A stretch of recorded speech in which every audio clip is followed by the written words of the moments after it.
Hi. Okay, so today we're going to talk about, can you guess, we're going to talk about unsolvability.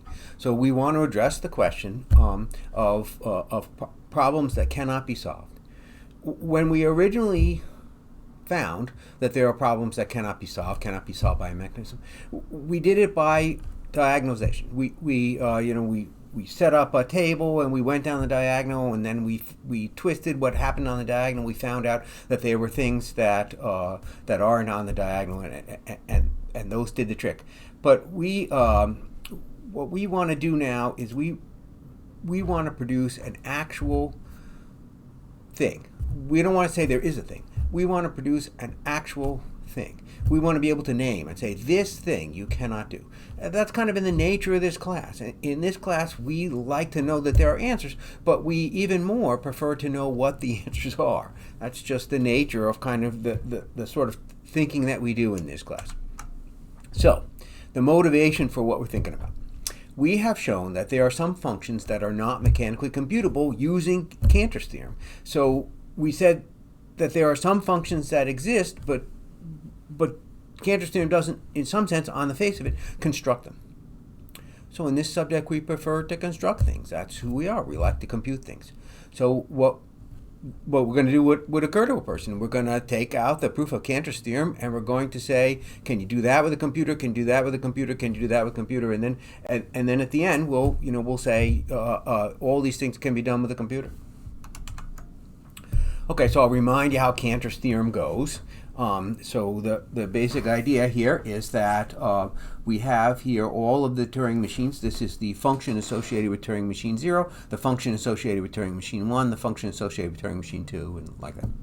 Up here are all the possible inputs, and I'm going to just imagine that the inputs are natural numbers. Just to do something, we got to do something. So input 0, input 1, input 2, input 3. And just sort of looking through the table, your person can imagine that, say, if you feed Turing machine 4, input 5, that it outputs a 1. So that's what the table's supposed to mean. So I'm sure you remember the idea of Cantor's theorem, since it's so nice, awfully beautiful, is that you look at a table like this, and then you go down the diagonal. So that entry, that entry, that entry, that entry, that entry, that, and you go down the diagonal. You look at phi 0 on input 0, phi 1 on input 1, phi 2 on input 2, phi 3 on input 3, etc. And you change them. So you might take, for example, this 3 and change it to a 4. You might take this 5 and change it to a 6. You might take this 1 and change it to a 2. Might take this 1 and change it to a 2, and like that. So I'm going down and just adding 1 to every entry. And now, the way Cantor's theorem argument works, you say, well, if you look at a function that outputs a 4 on input 0, and that outputs a 6 on input 1, and that outputs a 2 on input 2, etc., that function can't be computable, because look, it isn't the first computable function because it's got a 4 there, not a 3. It isn't phi sub 1 because it's got a 6 there, not a 5. It isn't phi sub 2 because it's got a 2 there, not a 2, and etc. All right, that's how Cantor's theorem goes. So can we do all those things with a computer program? So a person says, okay, so here's my computer program. You could start, you got to end, so that's fair. You read in the E, that would be the phi 0 and 0, the phi 1 and 1, or the phi 2 and 2. The 2 would be the E there. Okay, so you read in the E, you compute table entry for index E, input E, so that was the 3, or the 5, or the 1, or the 1, or the 0, or the 1. All right, that don't seem right. So compute the table entry for index E, input E, and then you add 1 to it, and then you're done. And you say to yourself, okay, well, that seems like a computer program, so I think we're done. I think a person might say to themselves, I think Cantor's theorem instantly effectivizes. But there's something funny here. When you look down this row, this diagonal, when you look down this diagonal, and you say, well, I'm going to put a 4 there, I'm going to put a 6 there, I'm going to put 2 there, I'm going to put 2 there, and then you follow the argument, and you say to yourself, okay, so this isn't row 0, this isn't row 1, this isn't row 2, this isn't row 3, this isn't row 4, this isn't row 5. It isn't any of the rows, but I seem to have produced it I seem to have produced it with a program. This is supposed to be all the productions with a program. This is what you produce with program 2. This is what you produce with program 4. This seems to be all of the productions with a program. But I got something, namely the diagonal, that I seem to have produced with a program. And it isn't on the list of all. How's that possible? So there's something wrong. Something wrong. You say to yourself, there's something I'm missing. Okay, well, what am I missing? So can a computer program start? Okay, we're good there. Can a computer program can end? Can a computer program read in a number? Yeah. Can a computer program add 1 and print it out? Yeah. So it must be this box. There's something going on with this box. Well, we saw that there are universal Turing machines that you give them 2 numbers. In this case, the 2 numbers happen to be the same number, but so what? You give them 2 numbers and they act like, in this case, they act like Turing machine E given input E. We saw that you can do that, so that's doable. So what's the problem? It's something involving this box. What exactly is the problem? Well, of course, you figured it out by now, probably. Is that when you go to compute, for example, this 2, 2 things can happen. You can get the 1, so the program runs for a while. This box here runs for a while. The universal machine fires up a Turing machine 2 and feeds it an input 2 and beep, beep, buzz, buzz. The universal machine is thinking about it. And 2 things can happen. The first is that it could produce the 1. Okay, all right, fair enough. The second is, though, that it could fail to halt. It could be the case that Turing machine E with index E just never halts. That can happen. We've seen that happen. So it could be the case that I've drawn this diagram somehow a little misleadingly, and this is not really a 1. This is really a fails to halt. And so what you're getting is not an impossibility. You're not getting a contradiction. You're not getting that 4, 6, etc. is not one of the rows, because up arrow could be the place where that diagonal fits into the row. If, for example, what we got down the diagonal here happened to be row 2, the fact that it's an up arrow which doesn't give you a contradiction, because you can't take up arrow plus 1. You never get to the plus 1 part. So that is to say that exactly what prevents a contradiction, exactly what keeps the impossibility out of computation, is that some routines, some Turing machines with some inputs fail to halt. Some Turing machines with some inputs fail to halt. So we seem to have produced a program whose output isn't on the list of all program outputs. So that's obviously impossible. Where's the flaw? The flaw is that we didn't pay attention to halting. I pretended I didn't notice. We didn't pay attention to halting in my, pretending to be a dummy conversation. Halting is necessary for the whole thing to work. When you first take programming, you have programs that fail to halt. Everybody has them. I still write them these days. And you say to yourself, oh, I got a bug there somewhere. Where's my bug? Oh, yes, I see. I forgot to add 1 to I. That's exactly what happened. So it's going around the loop, never incrementing the variable. Okay, that's just a bug. I'll get rid of it. It's gone. So you come to have a mindset that failure to halt is not really some kind of big deal. It's just a bug. You get rid of the bug. But we now see that, in fact, failure to halt is central to the nature of computation. Without failure to halt, we'd have an impossibility. We'd have a contradiction. Whoops, you can't have a contradiction. Okay, so halting, very important. So we got to write down what it is and study it. Halting problem. Given a number E, determine whether program E on input E fails to halt, the Turing machine E on input E fails to halt, or else you would read this as phi E of E converges. Whoops, I said that backwards. So you're supposed to determine whether Turing machine E halts on input E, and that's the same thing as whether phi E on E converges. I said fails to halt. I just had a brain cramp. Okay, so that's the halting problem. You take in numbers and you're supposed to say yes or no. Yes, phi E on E does converge, or no, phi E on E does not converge. Which is equivalent to saying yes, Turing machine E does halt on input E, or no, Turing machine E does not halt on input E. Okay, or speaking more broadly, we could ask whether Turing machine X halts on input Y.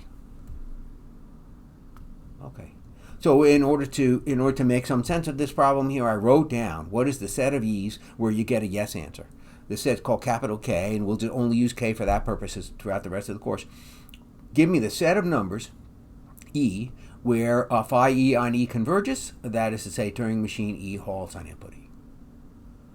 Okay, and we will show, right now, we will show that the halting problem is an example, the prototype example. The halting problem is an example of a problem that you cannot mechanically solve. You can't write a computer program, you can't write a Turing machine that settles the question of whether a number E, yes or no, is an element of capital K. You cannot, with a mechanism, settle the question of whether phi E on E converges. Okay, so here's the theorem. Unsolvability of the halting problem. Halting problem is mechanically unsolvable. Please, you're going to notice the word mechanically there, right? Because the whole point of why we're here, the reason for the course, is we want to study what can and cannot, in this case, be done with a mechanism. So we're studying what can't be solved with a mechanism. You can imagine solving it. I could say, well, let's write down the solution to the halting problem. I'm going to pretend I have one. Great, but you can't mechanically solve. You cannot write a computer program. You cannot write a Turing machine that yes or no, it settles the question of whether a number is an element of capital K in all cases. Okay, good. So let's go through the proof. So, like so many mathematical proofs, the way that this works is you assume otherwise. So you assume otherwise, and you come up with some contradiction. So we're assuming that there exists a Turing machine whose behavior is either to predict whether E is an element of capital K, or to decide whether or not Turing machine E halts on input E. Whichever way you like to phrase it, I don't care. Frankly, I like halt decider because it's more explicit, but it doesn't really fit in the little box down here as well. So I wrote it as KE also, just to fit in the box, just a graphical issue. This is a perfectly good function. Perfectly good function. You know, if I strode into calculus class and I said, consider the function f of x given by, okay, great. Perfectly good function. What characterizes this function, though, the theorem that we're trying to show, is that there is no Turing machine whose behavior is this function. Okay, so there is no mechanism that can produce this function. This function is mechanically undoable. So, of course, we want to describe the function. Function simply says if phi E on E converges, then the function outputs a 1. If phi E on E diverges, then the function outputs a 0. Said another way, if Turing machine E on input E halts, then this function recognizes it, says yes. If Turing machine E on input E fails to halt, this function recognizes it, says no, will not halt. So it is a halt decider. It is the characteristic function of the set E, the set capital K. Okay, and you know how a proof by contradiction goes. You assume you have something, and then you go on to say, but that produces some impossibility. So where's the impossibility? Well, it's on the next line. The function below is also mechanically computable. This function right here, function f, is also mechanically computable. Whoops, made a stray mark.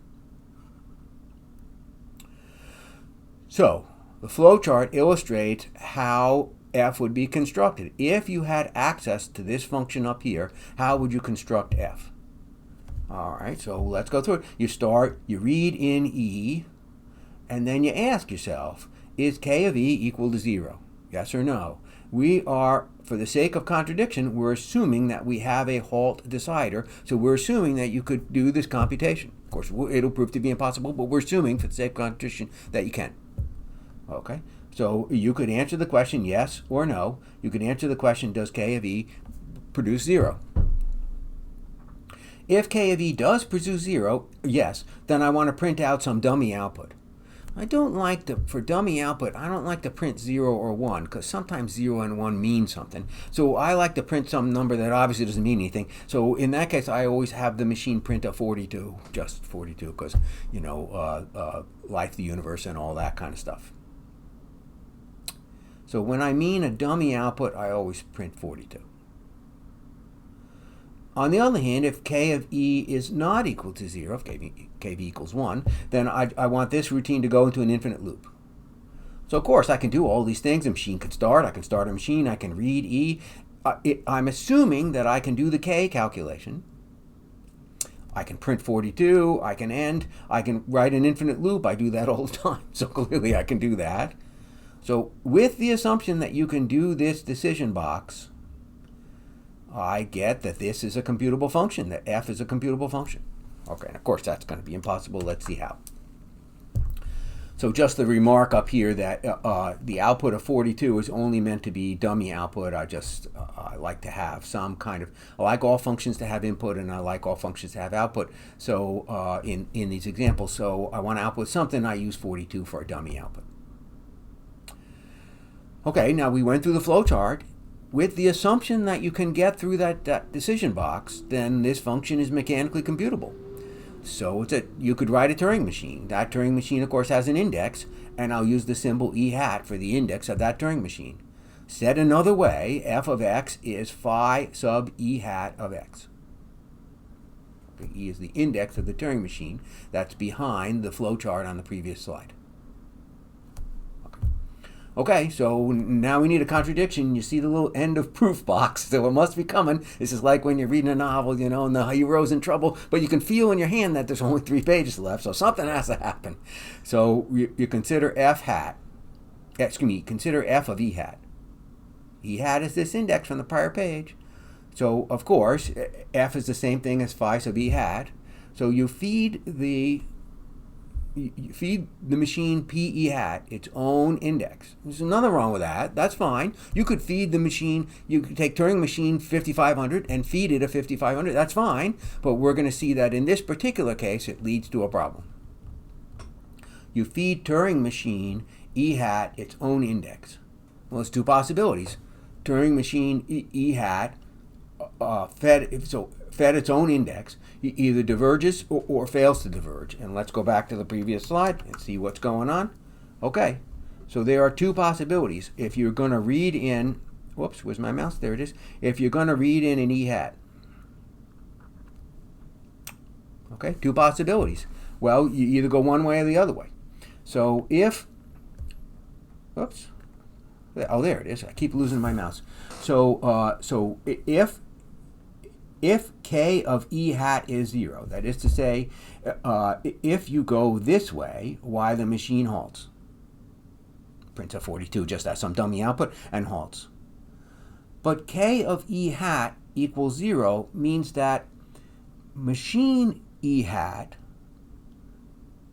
on e hat fails to halt. That's what it says up here. Machine e hat on e hat diverges. The machine fails to halt. Phi e hat on e hat diverges. But this doesn't diverge.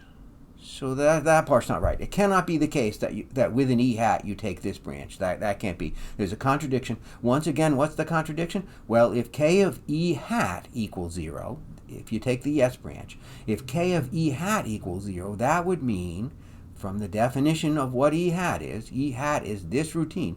That would mean that phi e hat on e hat diverged, but clearly f here doesn't diverge because you just print 42 and end. So it must not take this branch. So we know that if you feed it an e hat, it must take the other branch. We think. Always thinking this is going to go wrong. I just know it.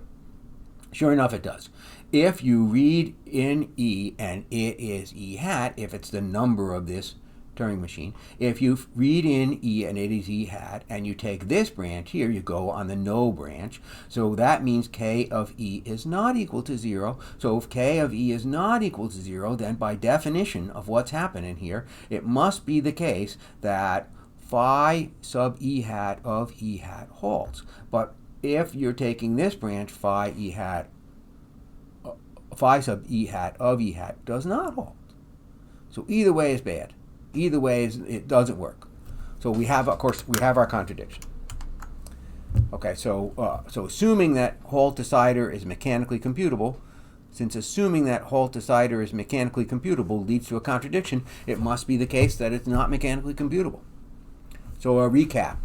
It's easy to get lost in the kind of the fun of that proof, and it is a fun proof. It's easy to get lost in the fun of that proof to forget what it is that we set out to do. We set out to produce, to name, to actually exhibit a function that you cannot compute with a mechanism, and we've exhibited a function that you cannot compute with a mechanism. It's the function k from the previous page. Here we go. The function k from the previous page. It is the characteristic function of the set capital K. If you like to call that function halt decider because it's more descriptive, great. Anyway, it is the characteristic function of the set K. The halting problem is mechanically unsolvable. Now, the halting problem being mechanically unsolvable, very important result. You should expect, I think you should expect, when you sit down with a computer and you say, I've done lots and lots of programming problems in programming class, algorithm class, I expect when I'm given a job to be able to solve the job. So here's a job you simply cannot do. I think you should find that surprising. I think you should say, here's a perfectly understandable job, perfectly reasonable job. It's not some crazy mathematical kookiness. It's a perfectly reasonable job that you would want to do. You'd want to write a program that says, here's another program, could you check to see whether it halts? That's a reasonable thing to want to do. You can't do it. So, halting is interesting, and it's right at the heart of mechanical computation. You can't solve it.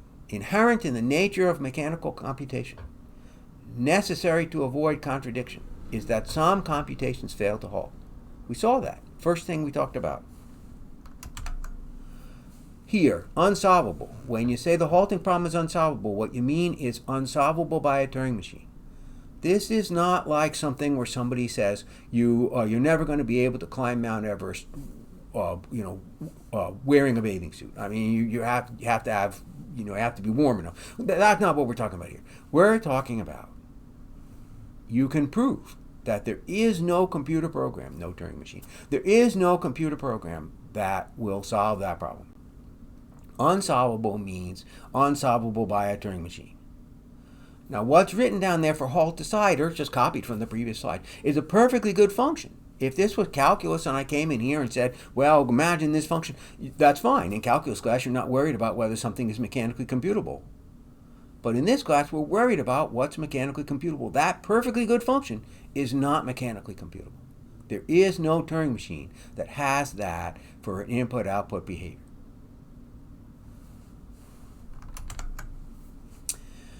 Unsolvability and halting problem often causes a lot of confusion because it's brand new. You never worked with unsolvable problems before. Sometimes people think that one issue with unsolvable problems is you say, but wait, I can solve it. Is that what? That doesn't make any sense. Here's a program. Can you see the first program down here? I wrote it kind of like in what looks a little bit like Python here. Kind of a mix of Scheme and Python.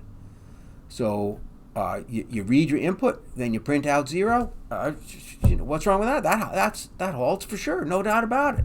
What do you mean the halting problem is unsolvable? What do you mean that it's impossible to tell whether a program halts?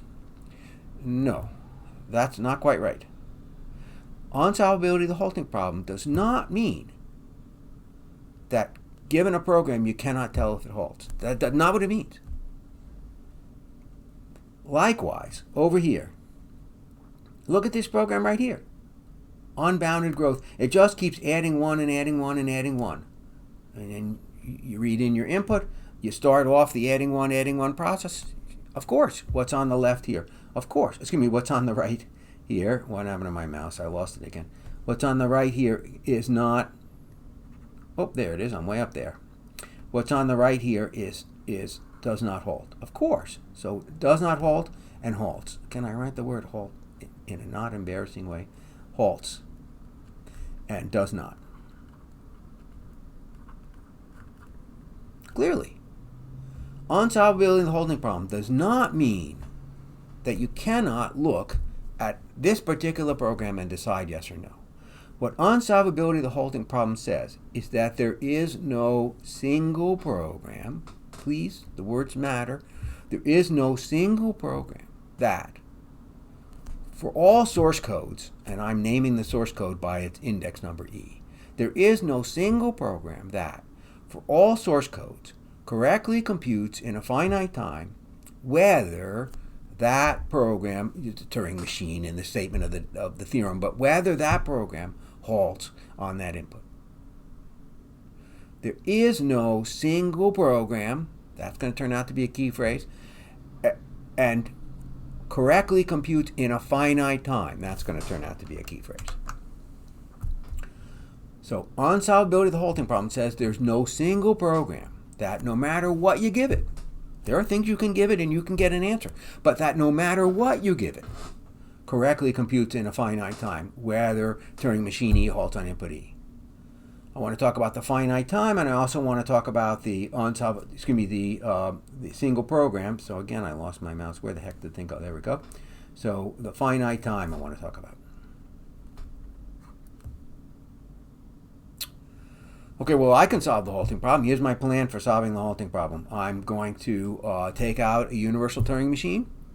You give me the E, and I'll start the universal Turing machine with input E and simulate running Turing machine E, and then I'll just sit back, arms folded, and wait. If Turing machine E on input E halts, I'll find that out. If Turing machine on input E halts, I won't find that out in a finite time. No. So the finite time is there because there's a plan that will do it in infinitely much time. That doesn't do us any good, but there is a plan. It's a bad plan, but it's a plan.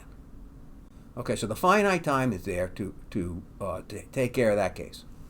The single program is a little bit subtler. I think the single program gives a person trouble sometimes. For any index E, either Turing machine E on input E halts or Turing machine E on input E does not halt.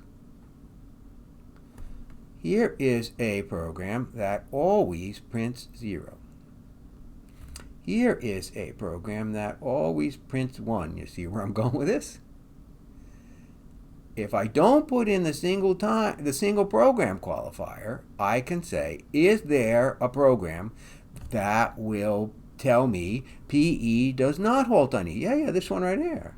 Is there a program that will tell me that PE does halt on E? Yeah, this one here. The difficulty is there's no single program that correctly does both cases. That is, subtleties understood. The unsolvability of the halting problem is about the non-existence of a single program that works across all inputs E. So the unsolvability of the halting problem speaks to uniformity. It's got to work for all E. A single program has to work for all E. Or actually, what the unsolvability of the halting problem speaks to is the impossibility of uniformity.